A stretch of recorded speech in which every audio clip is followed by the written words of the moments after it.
सामन्यात आदरणीय रोहितजी अग्रवाल साहेब, आदरणीय बालकृष्ण नटाना साहेब, आपल्याला विनंती करतो की आपण या दोघांचे या ठिकाणी स्वागत सत्कार करावा. बँकेकडून आपणही बँकेचं या ठिकाणी स्वागत सत्कार केला. चंद्रपूर गावस्कर भाजपा अध्यक्ष आपल्या या ठिकाणी स्वागत आपण आसन या ठिकाणी व्हायचं आहे. त्यानंतर आदरणीय जितेंद्र पाटील आपले स्वागत या ठिकाणी आरबीएल बँकेकडून आम्ही करत आहोत. आपणही स्वागताचा सत्कार या ठिकाणी स्वीकारावा.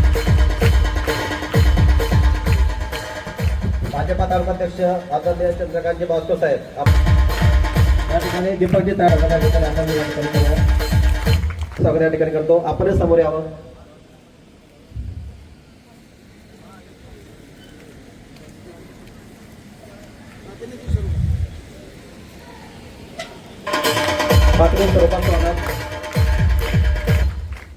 आपण सुद्धा या ठिकाणी यावं. त्यानंतर अतिथी जालटे साहेब आपण सर्वांनी या ठिकाणी दीपप्रज्वलन या ठिकाणी करावं.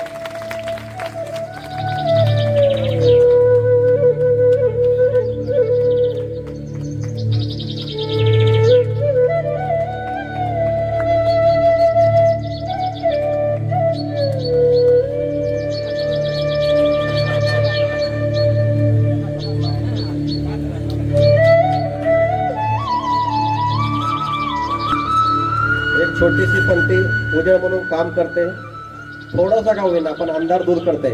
असाच आपल्या वंचित या बँकेचं उद्दिष्ट जे आहेत की त्या उम्मीद हा त्यांचा जो उपक्रम आहे, या उपक्रमाद्वारे त्यांनी मुलांचं शिक्षण थांबू नये म्हणून मुलांना जे खेड्यापाड्यातील मुलं असतात, जे वंचितच्या नगराध्यक्ष आदरणीय साधनाताई महाजन, आदरणीय जे के चव्हाण साहेब, आदरणीय चंद्रकांतजी बावस्कर, आदरणीय जितेभाऊ पाटील, आदरणीय अतिथी जालटे, आदरणीय काळे साहेब, आदरणीय दीपक भाऊ तायडे, बँकेच्या आदरणीय सिंहासन पर चढ़ते जाना पथ का अंतिम लक्ष्य नहीं है, सिंहासन पर चढ़ते जाना सब समाज को लिए साथ में आगे है बढ़ते जाना.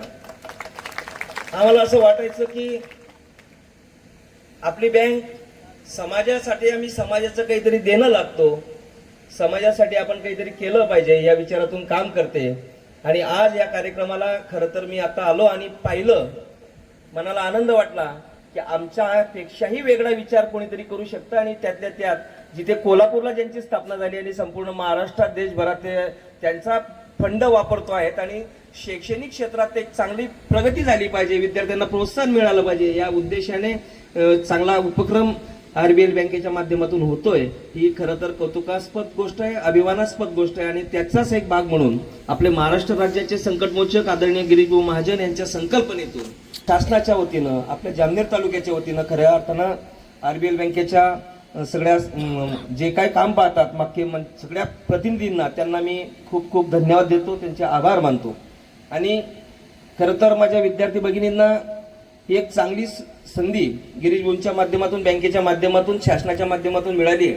खरं तर आम्हाला आठवतंय की ज्यावेळेस आम्ही शाळेत जायचो त्यावेळेस चप्पल नसायचे म्हणून काका वडिलांसमोर बऱ्याच वेळेस रडावं लागत होतं.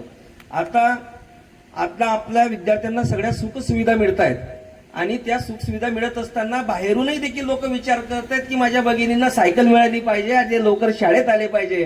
त्यामुळे आपली जबाबदारी त्या निमित्ताने वाढली. आपण चांगला नीटनेटका अभ्यास करा. आपल्याला जी सायकल मिळालेली आहे त्या सायकलीचा उपयोग फक्त मस्ती करण्यासाठी नसून शाळेतून येणे, आपले क्लास असतील काय असतील त्या निमित्ताने चांगल्या पद्धतीने म्हणजे आपण आपल्या शाळेत चांगली प्रगती करावी त्याचं प्रोत्साहन म्हणून या कार्यक्रमाला आपण जर पाहिलं तर निश्चितच आगामी काळात आपण आपल्यातल्याच काही सावित्रीबाई फुले इथे बसलेले आहेत, झाशीच्या राणी इथे आहेत, काहीतरी साधनाताई होणार आहेत, अनेक जण अधिकारी होणार आहेत. असं एक उद्दिष्ट डोळ्यासमोर ठेवून, चांगले आदर्श डोळ्यासमोर ठेवून आम्ही या समाजाचं काहीतरी भविष्यात लागू या अनुषंगाने आपण प्रयत्न केला पाहिजे एवढंच या निमित्ताने सांगतो. अधिक वेळ मी आपला घेणार नाही. आम्हाला बोलवलं, आमचा सत्कार केला त्याबद्दल मी आपल्या सर्वांचं मनापासून आभार मानतो आणि थांबतो. धन्यवाद.